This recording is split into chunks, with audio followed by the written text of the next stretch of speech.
Bienvenidos a ROSMED. Hoy vamos a hablar acerca del capítulo 17, denominado péptidos vasoactivos. Entonces, los péptidos son moléculas compuestas por la unión de dos o más aminoácidos mediante enlaces peptídicos. Estos son muy importantes para la comunicación celular y desempeñan roles cruciales en el sistema nervioso, especialmente en la regulación de los músculos vasculares y lisos. Tenemos vasoconstrictores como la angiotensina 2 y vasodilatadores como la bradiquinina. A menudo estos péptidos pertenecen a familias con similitudes estructurales y funcionales, actuando sobre receptores relacionados.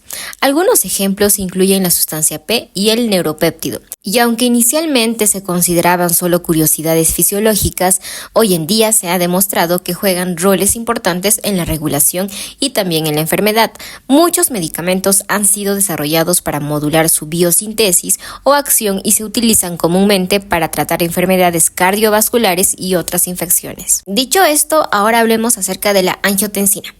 Bueno, entonces la angiotensina 2, en primer lugar, se forma a partir de la angiotensina 1, gracias a la acción de una enzima llamada convertidora. Ahora, la renina es otra enzima que desencadena este proceso al liberar un fragmento de la angiotensina 1 del angiotensinógeno. La renina se produce y almacena en unas células específicas en los riñones, llamadas células yuxtaglomerulares. Esta renina activa se libera en la circulación y tiene un papel importante en la regulación de la presión arterial y el equilibrio de líquidos en el cuerpo.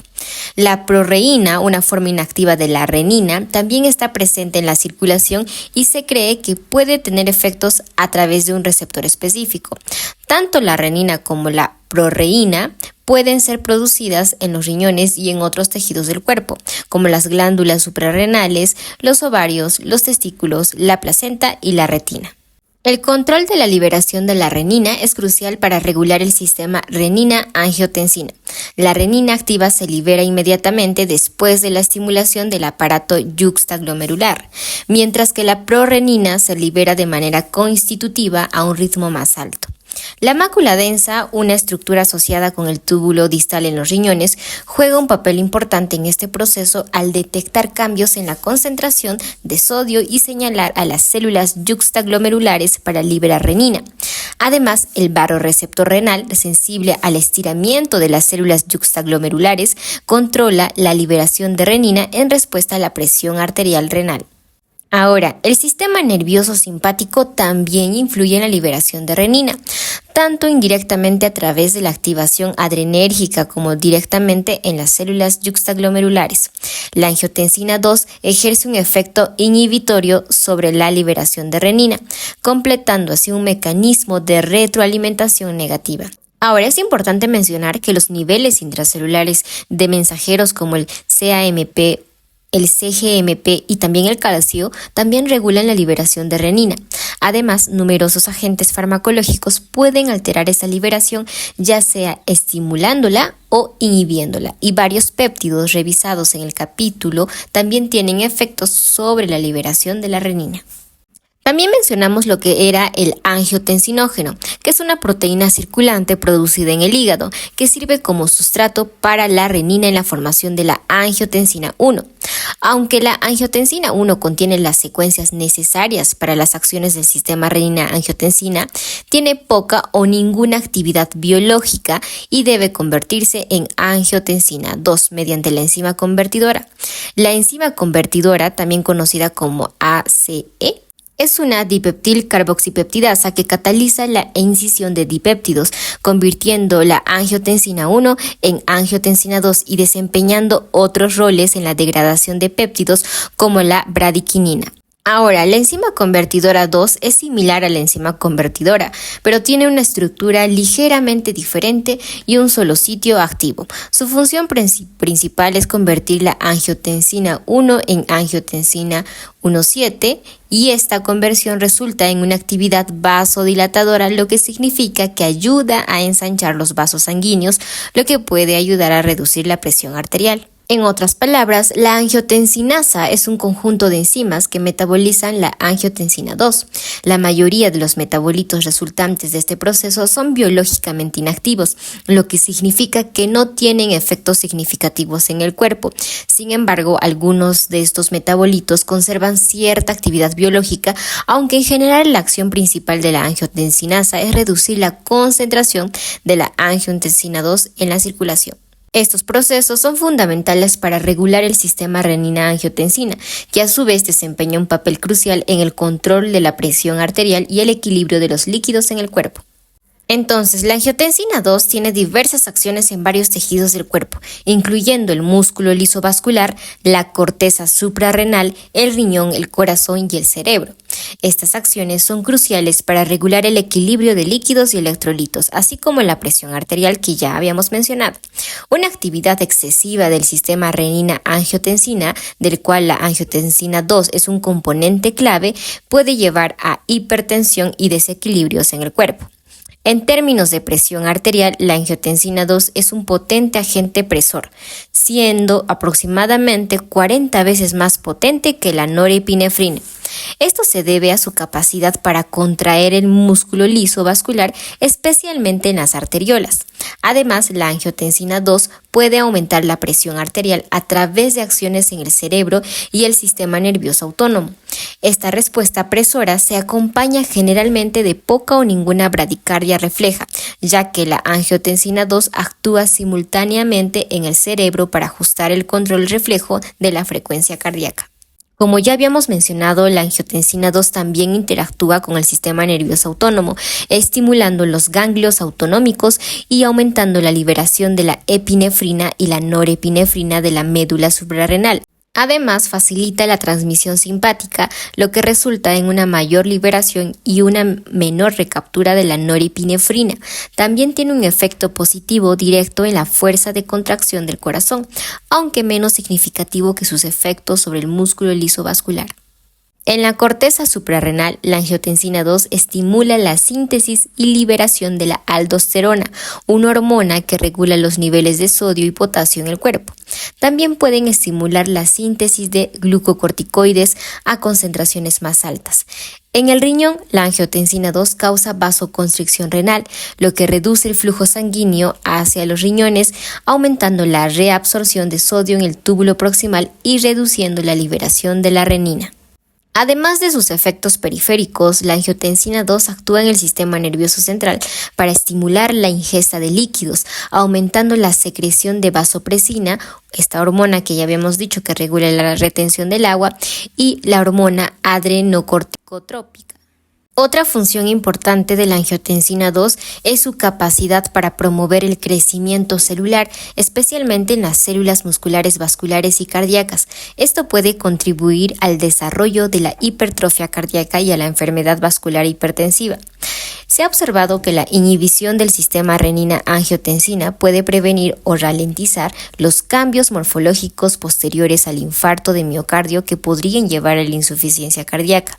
La angiotensina 2 también estimula la transcripción de genes específicos relacionados con el crecimiento celular a través de diversas vías de señalización intracelular. Los receptores de angiotensina 2 están presentes en una amplia variedad de tejidos y desempeñan un papel fundamental en la respuesta del cuerpo a esta hormona.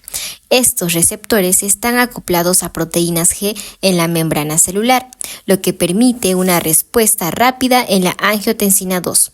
Se han identificado dos subtipos principales de receptores de angiotensina 2, AT1 y AT2. El receptor AT1 es el predominante en el músculo liso vascular y mediante la mayoría de las acciones conocidas de la angiotensina 2, cuando la angiotensina 2 se une a los receptores AT1 en el músculo liso vascular, activa la fosfolipasa C, lo que conduce a la contracción del músculo liso y la vasoconstricción. Además, el receptor AT1 está involucrado en diversas respuestas celulares y fisiológicas, como la regulación de la presión arterial, la secreción de la aldosterona en la corteza suprarrenal y la retención de sodio en el riñón. Por otro lado, el receptor AT2, aunque menos abundante que el AT1 en la mayoría de los tejidos, puede contrarrestar los efectos del AT1 al producir vasodilatación. Además, se ha observado que la estimulación del receptor AT2 está asociada con efectos antiinflamatorios, antiproliferativos y vasodilatadores, lo que puede ayudar a proteger contra los efectos nocivos de una excesiva activación del sistema renina-angiotensina. Recientemente se ha identificado un receptor para la prorenina, denominado receptor prorenina. Este receptor, que se encuentra en varios tejidos, puede activar la prorenina y desencadenar respuestas celulares, incluida la activación de las vías de señalización intracelular y la expresión de las moléculas profibróticas. Los inhibidores de la renina no bloquean la señalización inducida por la prorenina, pero se han desarrollado péptidos sintéticos que pueden inhibir competitivamente la unión de la prorenina al receptor prorenina. Y por último, es importante tener en cuenta que la concentración de la prorenina necesaria para activar los receptores de esta misma es muy alta, mucho más alta que los niveles que se encuentran en condiciones fisiológicas normales. Sin embargo, en ciertas condiciones patológicas como la diabetes mellitus, los niveles de la prorenina pueden estar elevados y contribuir a efectos adversos a través de la activación de estos receptores. Ahora hablemos acerca de la inhibición del sistema renina-angiotensina, ya que es fundamental en el tratamiento de diversas condiciones cardiovasculares. Se han desarrollado varios fármacos que bloquean diferentes etapas de este sistema para controlar la presión arterial y prevenir complicaciones asociadas. Entonces, en primer lugar, hablemos de los fármacos que bloquean la liberación de renina. Medicamentos como el propanolol y otros bloqueadores de los receptores adrenérgicos beta pueden inhibir la liberación de renina al actuar sobre los receptores beta en el riñón, reduciendo así la actividad del sistema renina-angiotensina. Ahora, también tenemos lo que son los inhibidores de la renina. Estos fármacos bloquean la acción de la renina, que es crucial en la formación de la angiotensina 2. Ejemplos de estos inhibidores de la renina incluyen el alisquiren, que fue el primer inhibidor no peptídico de la renina aprobado por el tratamiento de la hipertensión. En tercer lugar, tenemos los inhibidores de la enzima convertidora de la angiotensina. Estos medicamentos, como el captopril y el enalapril, bloquean la conversión de angiotensina 1 en angiotensina 2. Además, inhiben la degradación de otras sustancias como la bradiquinina, lo que contribuye a su efecto hipotensor. Los inhibidores de la enzima convertidora de angiotensina son efectivos en el tratamiento de la hipertensión y la insuficiencia cardíaca, entre otras condiciones. Y en último lugar, los bloqueadores del receptor de angiotensina. Estos medicamentos, como el losartán y el valsartán, bloquean los receptores de la angiotensina tipo 1, impidiendo así que la angiotensina 2 ejerza sus efectos vasoconstrictores. La combinación de estos fármacos puede ser útil en algunos casos, aunque debe tenerse cuidado con la posibilidad de efectos adversos y la necesidad de monitorear la función renal y otros parámetros en el paciente en tratamiento a largo plazo. Además, el desarrollo de nuevos fármacos como los agonistas selectivos de los receptores AT2 pueden abrir nuevas vías terapéuticas para el tratamiento de enfermedades cardiovasculares, entre otros. Otro de los péptidos es las cininas, o también llamadas quininas, como la bradiquinina y la lisbradiquinina, que son péptidos vasodilatadores que se forman enzimáticamente a partir de sustratos proteicos llamados quininógenos. Este proceso es catalizado por enzimas conocidas como las calicreínas. Las calicreínas son serinas proteasas presentes en el plasma y varios órganos y se activan por escisión proteolítica. Los quininógenos, por otro lado, son los sustratos de las calicreínas y se encuentran en el plasma, la linfa y el líquido intersticial. Existen dos formas principales de quininógenos en el plasma, una de bajo peso molecular, LMW, y otra de alto peso molecular, HMW. La bradiquinina se libera del quininógeno específicamente de alto peso molecular por la calicreína plasmática, mientras que la calidina se libera del quininógeno de bajo peso molecular por la calicreína tisular. Las quininas se metabolizan rápidamente mediante exopeptidasas o endopeptidasas no específicas, conocidas como quinasas. Estas quininas tienen efectos fisiológicos y patológicos significativos en el cuerpo humano. En términos de sistema cardiovascular, producen dilatación arteriolar marcada en varios lechos vasculares, mientras que su efecto en las venas es predominantemente de contracción. Esto puede resultar en una caída rápida y breve en la presión sanguínea cuando se administra por vía intravenosa. Además, las quininas pueden modular el tono de los conductos salinos y pancreáticos, regular la motilidad gastrointestinal y actuar como moduladores locales del flujo sanguíneo. En cuanto a la inflamación y el dolor, las quininas desempeñan un papel importante en el desarrollo y mantenimiento de procesos inflamatorios, así como en la generación de dolor a través de la estimulación aferente nociceptiva en la piel y en las vísceras. También están implicadas en el angioedema hereditario, donde la deficiencia de un inhibidor específico conduce a una mayor formación de bradiquinina, causando episodios recurrentes de la angioedema. Las acciones biológicas de las quininas están mediadas por receptores específicos conocidos como B1 y B2, ubicados en las membranas de los tejidos blancos.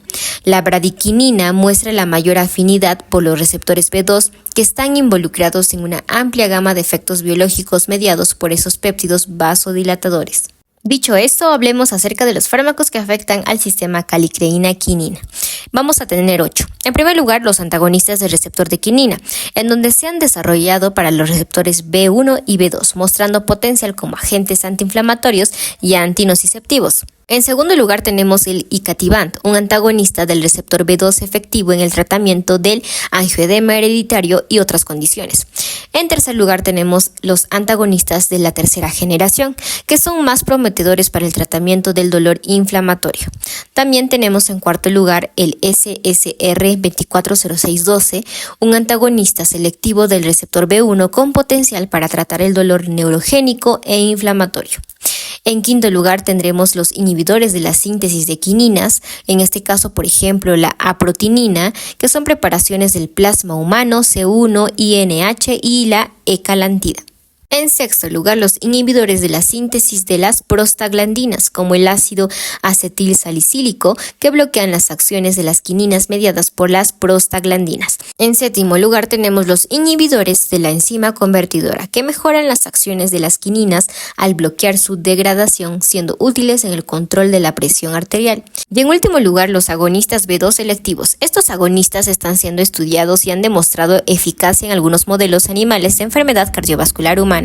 La vasopresina, que es otro de los péptidos, en este caso es un neurotransmisor, también es conocido como una hormona antidiurética como el ADH, desempeña un papel crucial en el control a largo plazo de la presión arterial al aumentar la reabsorción del agua en el riñón. Además de su acción antidiurética, la vasopresina tiene efectos vasoconstrictores que también contribuyen a la regulación de la presión arterial. Existen 3 subtipos de receptores de la vasopresina, V1A, V1B y V2, que están acoplados a la proteína G y median diferentes funciones. Los receptores V1A son responsables de la acción vasoconstrictora de la vasopresina, mientras que los receptores V2 están involucrados en su acción antidiurética. Hoy en día se han desarrollado agonistas y antagonistas selectivos para los diferentes receptores de la vasopresina.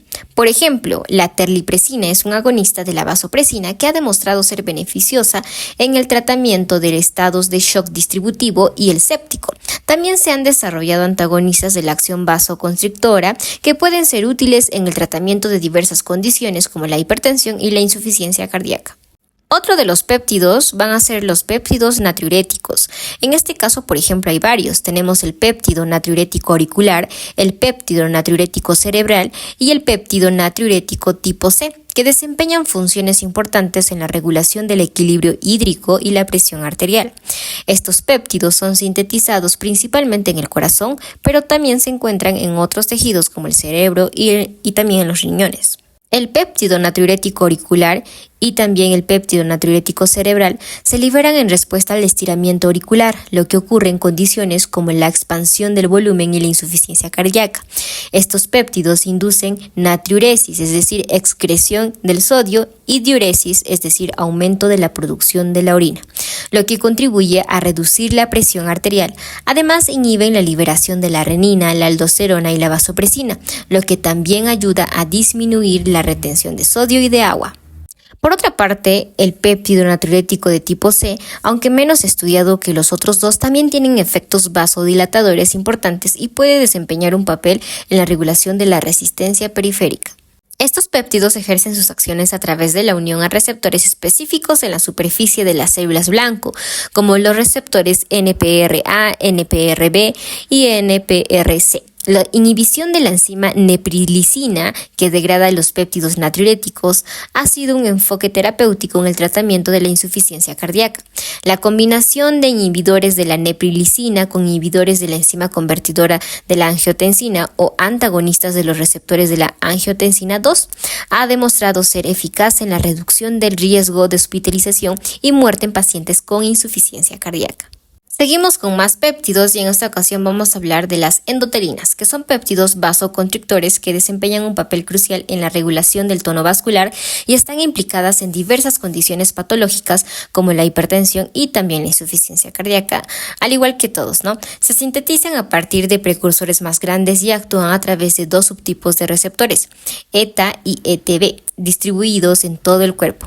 Por último, también mencionar que el sistema de las endotelinas está implicado en una variedad de condiciones fisiológicas y patológicas, incluyendo la regulación del tono vascular, la hipertensión, la enfermedad renal, la diabetes, el cáncer, la insuficiencia cardíaca y la aterosclerosis. Entonces, la inhibición de las endotelinas como tal mediante los antagonistas de los receptores de la endotelina o inhibidores de la enzima convertidora de la endotelina han demostrado ser eficaces en el tratamiento de la hipertensión arterial pulmonar y está siendo investigada para otras condiciones. Los antagonistas de las endotelinas pueden tener efectos secundarios como hipotensión, taquicardia, rubor facial y molestias gastrointestinales. Además, debido a su potencial teratogénico y hepatotoxicidad, su uso está contraindicado en el embarazo y requiere monitoreo regular de la función hepática en pacientes que los toman. Otro de los péptidos es el péptido vasoactivo intestinal. Es un péptido de 28 aminoácidos que actúa como neurotransmisor en el sistema nervioso central y periférico. Se distribuye ampliamente en diferentes tejidos y órganos, incluyendo el sistema cardiovascular y el sistema inmunitario. Ejerce efectos vasodilatadores marcados en los vasos sanguíneos y tiene influencia en la regulación del flujo sanguíneo coronario, la contractilidad cardíaca y la frecuencia cardíaca. Los efectos del péptido vasoactivo intestinal están mediados por dos receptores, VPAC1, VPAC2, que activan la adenisil ciclasa y generan CAMP, lo que conduce a la vasodilatación y otros efectos biológicos. Aunque el péptido vasoactivo intestinal tiene potencial para el tratamiento de la hipertensión y la insuficiencia cardíaca, su corta vida en la circulación limita su uso clínico. Sin embargo, se ha desarrollado una forma estable de péptido vasoactivo intestinal llamada vasómera, que muestra una acción prolongada y se ha demostrado que reduce la presión arterial en modelos animales y en estudios clínicos preliminares en pacientes con hipertensión esencial. Uno de los péptidos más conocidos es la sustancia P, que es otro péptido que pertenece a la familia de las taquiquininas, junto con la neuroquinina A y B. Ampliamente distribuida en el sistema nervioso central, periférico y cardiovascular, también está presente en el tracto gastrointestinal. Funciona como un neurotransmisor en comportamientos como por ejemplo la ansiedad, la depresión, náuseas y emesis, además de participar en la nocicepción y vasodilatación. Sus acciones se realizan principalmente a través de tres receptores acoplados a la proteína GQ, siendo NK1 el preferido para la sustancia P. Se han desarrollado antagonistas no peptídicos del receptor NK1, útiles en el trastorno como la depresión y la prevención de la emesis inducida por la quimioterapia. Además, se han implicado en el cáncer y los antagonistas del receptor NK1 muestran acción antitumoral, lo que sugiere su potencial como agentes anticancerosos. Otro de los péptidos es la neurotensina, que es un tridecapéptido que se encuentra en el sistema nervioso central, el tracto gastrointestinal y varios órganos como el corazón y los pulmones. Funciona tanto como neurotransmisor como hormona local. En el sistema nervioso central, la neurotensina tiene funciones como la hipotermia, antinocicepción y también la modulación de neurotransmisión. A nivel periférico, causa vasodilatación, hipotensión, taquicardia y otros efectos en el sistema inmune. Se ha asociado con trastornos dopaminérgicos como la esquizofrenia y el Parkinson. Los efectos de la neurotensina se llevan a cabo a través de 3 subtipos de receptores, los NTR1, NTR2 y NTR3. Los agonistas de la neurotensina han mostrado actividad antipsicótica en estudios con animales, pero su rápida degradación y la dificultad para cruzar la barrera hematoencefálica han limitado su uso clínico. Los agonistas también de la neurotensina tienen potencial en el tratamiento del dolor, el abuso de los psicoestimulantes y la enfermedad de Parkinson. Los antagonistas de los receptores de la neurotensina, como por ejemplo el SR1-142-94-8A y el meclinertant, pueden bloquear sus efectos adversos como la hipotermia y la hipotensión. Bien, ya estamos terminando de mencionar los péptidos. En esta ocasión vamos a hablar de los péptidos relacionados con genes de la calcitonina, que es un miembro de la familia de los péptidos de la calcitonina, que incluye también la calcitonina, adrenomedulina y la amilina, ¿no? Entonces, el péptido relacionado con genes de la calcitonina consta de 37 aminoácidos y se encuentra en 2 formas en humanos, ¿no? Están los alfa CGRP, los beta CGRP, con una actividad biológica similar. Está presente también en las glándulas tiroides, el sistema nervioso central, también como el periférico, y el sistema cardiovascular y respiratorio, así como también el tracto gastrointestinal. Este péptido lo que hace, prácticamente tiene muchos efectos, tanto en la hipertensión, en la supresión de los alimentos cuando se inyecta en el sistema nervioso central, la hipotensión y taquicardia cuando se inyecta en la circulación sistémica. De hecho, es el vasodilatador más potente conocido, especialmente efectivo en la circulación coronaria mediando la vasodilatación a través de la activación de la adenilil ciclasa. Sus acciones están mediadas por un receptor heterodimérico que consiste en un receptor similar al de la calcitonina acoplados a las proteínas G, combinado con la proteína RAMP1. Se han desarrollado antagonistas peptídicos y no peptídicos de este receptor, de este péptido en especial, algunos de los cuales se utilizan para investigar sus acciones y tratar migrañas. Sin embargo, estos antagonistas pueden presentar cierta toxicidad como toxicidad hepática en algunos pacientes. Ahora, seguimos con el penúltimo péptido, en este caso la adrenomedulina, que es un péptido de 52 aminoácidos que pertenece a la familia de los péptidos de la calcitonina, similar también al anterior péptido. Se distribuye ampliamente en el cuerpo con concentraciones más altas en las glándulas suprarrenales, el hipotálamo y la hipófisis anterior, así como también en los riñones, los pulmones, el sistema cardiovascular y el tracto gastrointestinal. La adrenomedulina tiene efectos vasodilatadores en varios tejidos, lo que conduce en una marcada y duradera hipotensión. Además, aumenta la excreción de sodio y la liberación de renina en los riñones y tiene efectos endocrinos como la inhibición de la aldosterona y la secreción de insulina. Sus acciones sobre el sistema nervioso central incrementa el flujo de salida simpático. Sus efectos están mediados por un receptor similar al del anterior péptido, formado por el CLR junto con los subtipos RAMP2 y 3. La unión de la adrenomedulina a este receptor activa la formación del CAMP en células del músculo liso vascular y aumenta la producción del óxido nítrico en células endoteliales. Y por último, la urotensina 2, que es un péptido de 11 aminoácidos, identificado originalmente en peces, pero también presente en humanos y otros mamíferos. Se expresa en varios tejidos, incluido el sistema nervioso central, el sistema cardiovascular, los pulmones, el hígado y varias glándulas endocrinas. En términos de su actividad biológica, la urotensina actúa como un potente vasoconstrictor del músculo liso vascular, especialmente en arterias, lo que convierte en uno de los vasoconstrictores más potentes conocidos.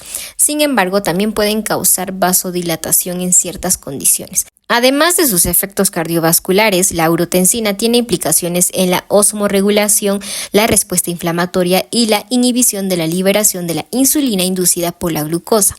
Los efectos de la urotensina 2 están mediados por un receptor acoplados a las proteínas GQ denominado receptor UT, que se encuentra ampliamente distribuido en varios tejidos. La activación de este receptor desencadena una cascada de señalización intracelular que incluye la fosfolipasa C, el inositol trifosfato y el diacilglicerol. Si bien la urotensina 2 parece desempeñar un papel menor en condiciones normales, se ha observado un aumento en los niveles de la urotensina 2 en diversas enfermedades cardiovasculares y metabólicas, como la hipertensión, la insuficiencia cardíaca, la aterosclerosis, la diabetes mellitus y la insuficiencia renal. Y de esta manera hemos terminado el capítulo 17, péptidos vasoactivos. Si te gustó, dale like y suscríbete.